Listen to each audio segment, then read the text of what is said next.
Hey, what's up, everybody? It's your boy Keith Allen, and our first pro player analysis of Season 8 is on the boy wonder himself, Mongrel. We're also really excited to announce that we partnered with Mongrel to create the most advanced Fortnite guide ever. Now, all you have to do is register on ProGuides.com, and you can do it for free. To hype you up for the course, let's jump right into a creative 1v1. Mongrel has been playing against other pro players in creative. In this fight, he's against Fnatic Motor. We're going to watch this fight all the way through before we go back and analyze certain key points. Let's get started.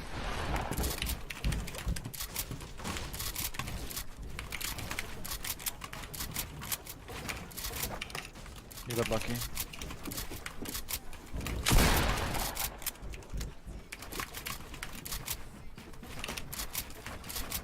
You play like Manon, like you're just so defensive.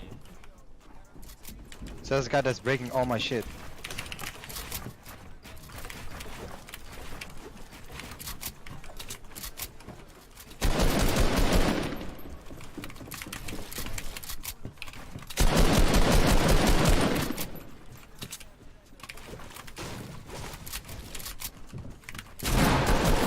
Like,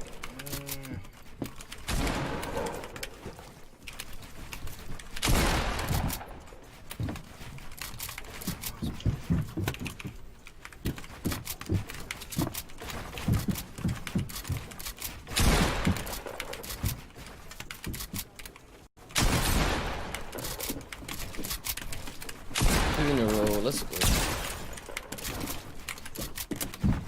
7 kill win and 9 kill win. I thought we bro. How many rifts did you have left? 50. Oh, wait, what? I said how many rifts do you have left? You shoot them all. Kidding, I had one left. I got an extra one from a kill though. At one point fucking 4 people jumped into my box and I just trapped like 2 of them. Killed 2 of them. I don't even know what happened there.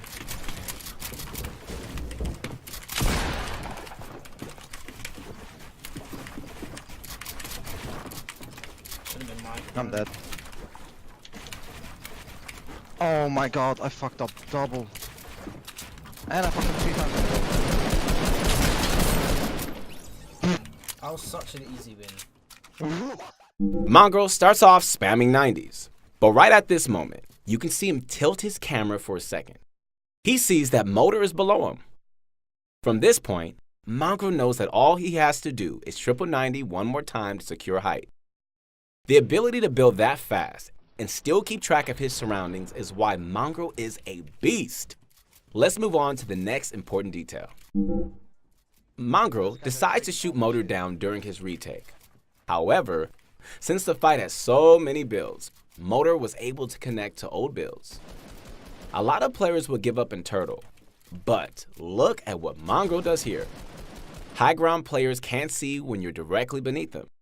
Mongrel bought himself enough time to find a weak spot and broke Motor down. Although Mongrel doesn't retake high ground here, he at least gave himself a chance. And speaking of retakes, let's watch the key moment that sealed Mongrel the win. Mongrel fights for high ground with a bunch of cone wall ramp tunnels.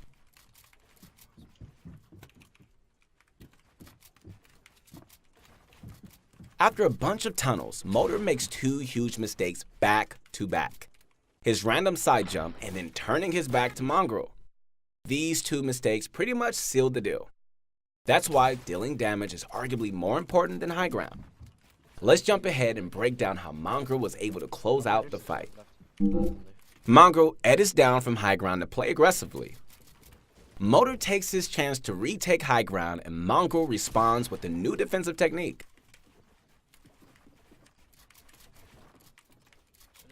I'm dead. Oh my god, I fucked up double. To close out the fight, Mongrel spams retakes until Motor messes up. From here, Mongrel sprays him out and wins the fight. Creative fights might not be realistic, but they're a great place to learn new building techniques. Practice the special ramp tunnel, the vertical tunnel, and general build fight awareness in your own creative 1v1s. If something didn't make sense in this clip, then seriously go back and watch it again. Everything he did was useful. If you don't need to rewatch the clip, then let's move ahead and watch a 5-kill pop-off. I want to focus on 2 things in this clip: his great chip shots and his tracking. Both of these things are extremely important. They are both really huge parts of build fighting. Mongrel wins high ground with the basic ramp floor wall and forces his opponent to cover up. The shot that Mongrel took here was a pre-aimed shot. It wasn't a mistake. He was expecting an edit. He follows up by coning the floor, which is something you should always do. To end the fight, take a look at how Mongrel sways from side to side as he edits. If you go for an edit play, then never stand still. Let's jump forward and see how Mongrel handles being pushed by an entire squad. Mongrel starts with the long-range cone, but lands a full damage pump instead. Most players would hide here and end up dying. You need to go for a retake instead. He hits a side jump and follows up with some Tfue classics. Although he fumbles the edit, he definitely had the right idea. Now, before we move on, let's talk about thirsting.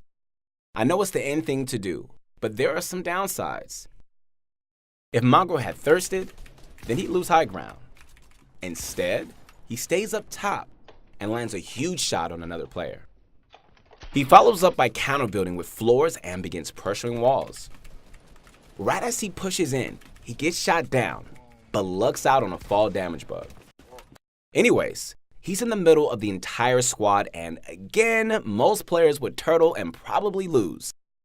He does the same thing and goes for the retake instead of turtling. Another thing I want to point out is that he's using the special ramp tunnel again. Mongrel sees a player under him and tracks him for an easy shot. His opponent is building way too slow and gets caught up by a jump peak.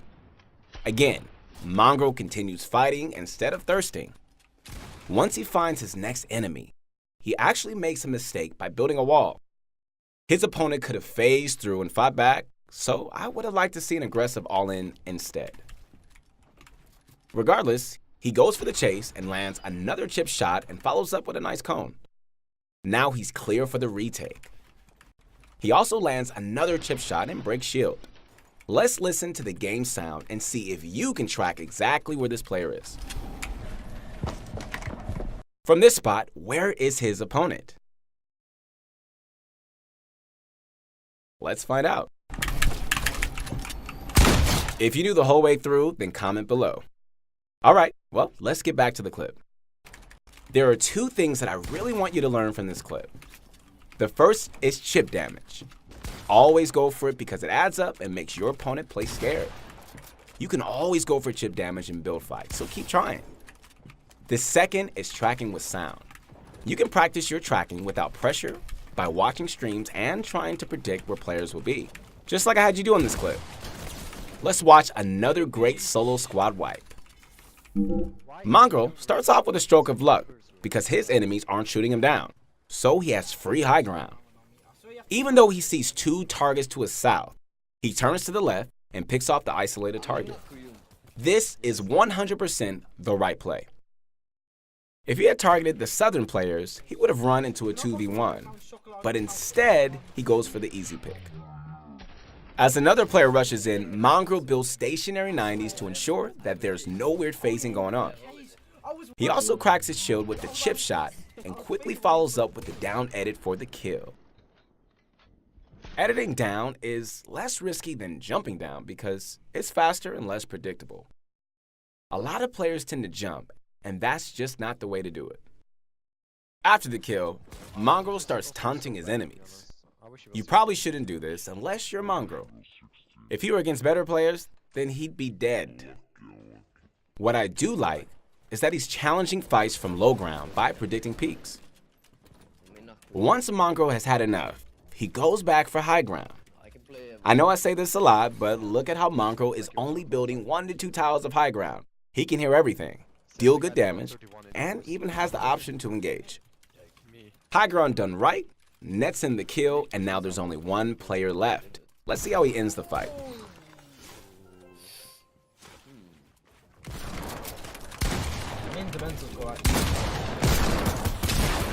I'm not even kidding, man. It's so There are two things that you should learn from this clip.